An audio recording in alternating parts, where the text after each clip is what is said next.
How's it going, guys? It's the final render here. Over the weekend, Bethesda had their press event at the Greenbrier Hotel in West Virginia, to where dozens of your favorite YouTubers and media press outlets got to play Fallout 76 for the very first time. And there is now hundreds of hours of Fallout 76 gameplay, actual gameplay, on YouTube ready for you guys to watch. And I'm going to give my opinion on what I've seen so far. I've seen about 7 or 8 hours or so from various different outlets, and I think it's a good idea to go ahead and throw my opinion in here as well. But an important thing to note first, we are going to be doing lots of video content on Fallout 76 during the beta and when the actual game is out. We're going to start our broadcasting on the 23rd on the Xbox version, and then when it's released on PC, we're going to swap to that version. So make sure you subscribe to the Final Render channel and hit the notification bell in order to see all the fantastic Fallout 76 content on this channel. We've actually also upgraded our microphone setup for this video and for the future. We've now got a proper XLR condenser microphone setup. It's going to take some tweaking,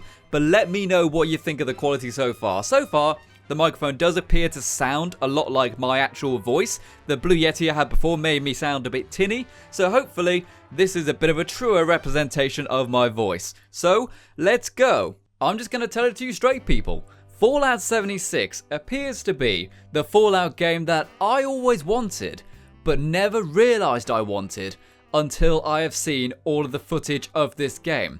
This is a game where the hero of the game is the landscape itself. Appalachia of West Virginia is the hero of this game. You are a part of the world, not the hero. The overall hero is the landscape itself. When you're actually playing the game, the overall fun of the game is finding all the quests and exploring all the new areas we have got in Appalachia. And there are so many quests and so many locations which I've seen so far. It is absolutely mind-melting. People who have played the game have all described similar kind of feelings, saying that every single location feels as if it has a story in some way. And people are saying that the amount of opportunities to get quests and get missions is staggering. People are going into towns and finding notes everywhere, they're finding holotapes everywhere, they are finding robots giving them quests, and also, something which really surprised me, is finding all the dead humans. Because whilst we know that all the humans that we see in Fallout 76 are live players, those are only the alive humans. There are still plenty of dead bodies around, and all of these dead bodies are telling stories. Many of them have holotapes on them describing what they were doing before they died, even to the degree where you can find towns of certain factions. There are towns with factions such as the First Responders, and not only that, but there are also the kind of remnants of raider factions. They tried to start raider tribes in the 25 years since the bombs dropped, but they've all been killed off since then. And not only that, but there are even traces of organizations like the Brotherhood of Steel in West Virginia. As we know, all the humans that you see who are alive in Fallout 76 are real human players, but there are still plenty of humans around telling stories and describing what the world was like. And this is probably one of the most interesting stories we have ever seen in Fallout 76, because most of the Fallout stories are about putting you, the player, in a strange place and explaining how the world has recovered from a nuclear atomic blast. But in this case, the world is still very much shell-shocked. People haven't really got on their feet. They still don't really know what's happened in this place. And honestly, it feels like a very human tale and a struggle for survival. We only see the stuff that happens once people have actually started to rebuild towns and stuff.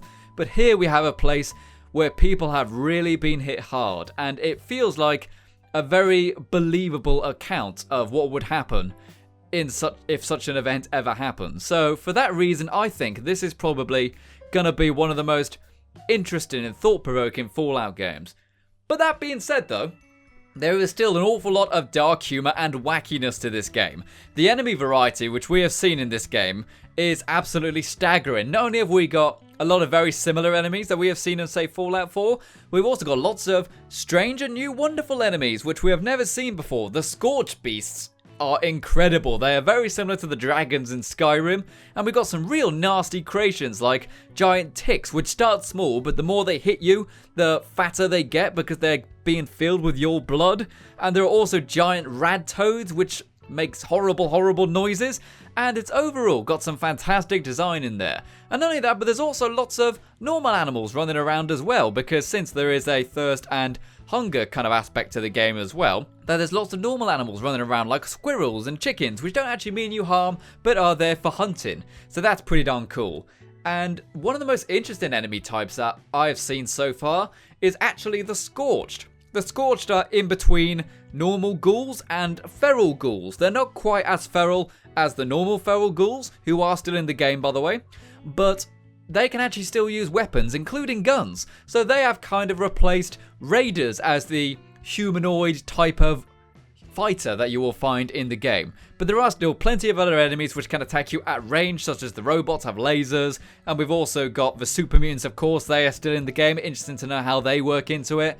And from what people are saying, they honestly feel like it's like there are NPCs in the game. However, they're just not alive, if that makes sense. Very interesting idea. The world feels more alive than ever, despite the fact that everybody in the world is dead. So that's very strange. The actual location itself looks very cool. The actual landscape looks beautiful. The new lighting engine improvements are beautiful. The god rays finally look good, which is something which I've always wanted to come out as a mod in Fallout 4 or something. But the god rays finally look good. I do have to admit though that a lot of the saturation with the god rays and the light shining through the trees, that does look a little bit too yellow and too intense in places. It reminds me a lot of Battlefield 3 and how that was very lens flare in your face heavy. This, I kind of get a similar vibe to that, but who knows, you know, maybe that's just in certain places at certain times of day, etc.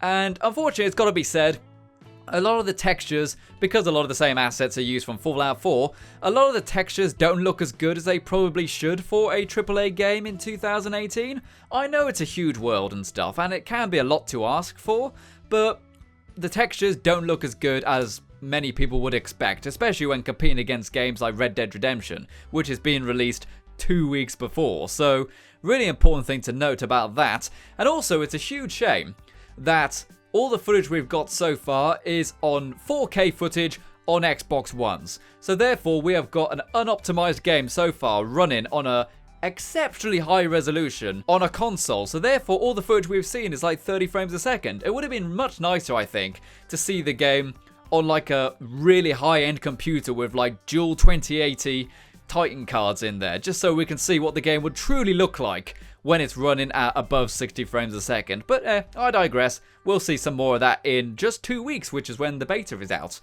And some other things which I think is really interesting is that there are some things which have obviously been taken into account to do with the fact that it's a multiplayer game, and they don't want certain things to be too easy. For example, one thing which really bothers me is that certain weapons are blocked behind a level cap. And that generally bothers me. I want to say it was Juicehead who showed this in his videos, but he found a minigun. He went to the top of a really tall tower, searched for and found his treasure, a minigun. But he had to be level 35 in order to use it. I disagree with this. I personally think that if you find some really cool loot, you should be allowed to use it. Or maybe you could do the thing in Dark Souls to where you have to be a certain level to use it well. If you're trying to use it without having the level requirement, then you're just not very good at using the weapon. I think that would be much better than just simply saying you're not allowed to use that weapon. That doesn't feel very immersive, and I hope that kind of gets fixed. Another thing people have said is that the game is very much tailored towards squad play. Even though you can complete the entire game by yourself, they do say that you are very heavily rewarded for playing with other people, which is a good thing, I suppose. But if you still insist that you do not want to play with other people, the game is going to be harder for you. It is going to be like playing the game on hard mode if you're playing it by yourself. But in a way, that's kind of realistic at the same time. If you're by yourself in a survival scenario, you've got much less chance of surviving than you would in a group. So, kind of realistic, but also a bit of a shame really at the same time, because I'm personally going to probably spend most of the time by myself. Although actually interacting with other players seems to be really good. Talking to each other with the emote reel actually feels and looks very intuitive. It actually looks very quick and easy. I was thinking, oh great, menus, that's going to be irritating to talk to people, isn't it? But no, it actually can be done very quickly, so people actually can communicate quite well using emotes. Adding people to your squad and also trading with people can be done at the press of a button. You can just say go up to someone and say hit circle, and you can start trading with them if they accept. So that's very, very cool. It's very quick and easy to do. And actually, spawning on your squad mates is also very cool as well. You'll never actually really have any trouble joining your friends, and it just feels like they have really allowed you to do whatever you want in the game. And not only that, but you don't even have to stick with your squad. You can run off by yourself and be at the complete opposite ends of the map from your friends, but you'll still technically be in a squad, so you can still fast travel to each other should you want to. The PvP system itself actually seems to be pretty good. It really does feel, I don't want to say tacked on, but it feels as if it was put in there because you'd kind of have to if you've got a multiplayer game and everybody's got guns. People would naturally want to shoot each other. It does feel like it's almost impossible to accidentally engage in PvP with someone. So that's very, very good. If you're going to engage with someone with PvP, it is very much you both have to agree to it. They've made it so difficult to accidentally engage in PvP. So that is ultimately very, very cool indeed. A lot of people were very concerned about that. And even when people have done it, they've just said, it's good fun, but it's ultimately not the drive of the game at all. It's actually much more fun to just go exploring and fighting the AI opponents. So that is very, very cool indeed. And ultimately, that's all I can really say about 76 so far. It is the game which I've always wanted but never known I've wanted. Graphics look very good, but I want to see them optimized. The actual gameplay itself appears to be full of stuff to do. You'll never really run out of stuff to do, which is absolutely insane. It's got a lot of the dark humor of Fallout 4, but also it's probably one of the bleakest and saddest Fallout games if you choose to look into the lore that way. And also, it just works apparently. The actual idea of porting multiplayer into Fallout 4, which many people have said it's like Fallout 4 with friends, has paid off. And we will definitely know more in 2 weeks because we will actually be doing a lot of content on the Xbox version to start with, the Xbox beta, and then we'll be moving to the PC version. So I can't wait for 2 weeks time to when we can actually test what I think the game is like just by looking at the footage.